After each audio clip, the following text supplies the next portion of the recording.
బీజేపీకి ఇచ్చే దాంట్లో చంద్రబాబు నాయుడుకి బీజేపీకి ఏదైనా గొడవ అవ్వచ్చు.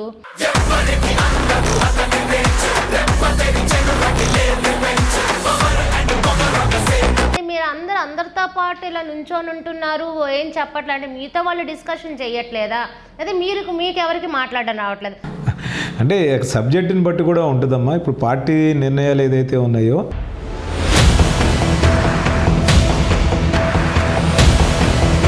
సార్ వైసీపీ చేయలేదు, ఓకే, కూటమి వచ్చిన తక్షణమే అన్నప్పుడు సెంట్రల్ గవర్నమెంట్ కానీ స్టేట్ గవర్నమెంట్ కానీ చాలా సీరియస్గా తీసుకొని ఫండ్స్ కూడా రిలీజ్ చేస్తుంది. స్థానికంగా ఉండే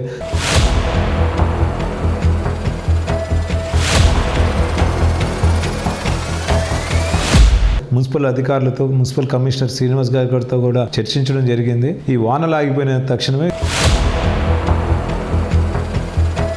ఏంటి 100 రోజుల్లో ఈ నారా లోకేష్ కంపెనీలు తీసుకొస్తా అన్నారు. అది కంపెనీలు రాక ఎంతవరకు వచ్చింది? 100% జరుగుతుందమ్మా. ఇప్పుడు మెగా డిఎస్సి ఇచ్చాము. అట్లానే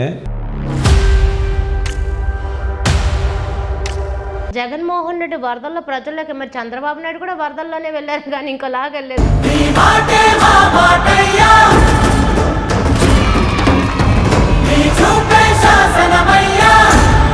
అంటే మీరు బాగా వర్క్ లోడ్లో ఉండటం కానీ లేకపోతే ప్రెజర్గా ఉండటం వల్ల కానీ మీరు పాత మర్చిపోయినట్టున్నారమ్మా. ఒక 20 అడుగుల హైట్లో ఒక స్టేజ్ వేసుకొని మనుషుల్ని తాగడానికి కూడా ఇష్టపడకుండా అంత దూరం ఒక నాయకుడు వరదలు వచ్చినప్పుడు కానీ లేకపోతే ఏమైనా ఫైర్ యాక్సిడెంట్ జరిగినప్పుడు కానీ ఏమైనా ప్రకృతి వైపరీత్యాలు వచ్చినప్పుడు కానీ ఎందుకు వస్తారో అంటే వారికి మనోధైర్యం నింపాలి. మేము ఉన్నాము, మేము మీతో పాటు కలిసి ఉన్నామని అక్కడ ఉన్న ప్రజలకు కానీ లేకపోతే ఇబ్బంది పడుతున్న ప్రజానికానికి ధైర్యం నింపడానికి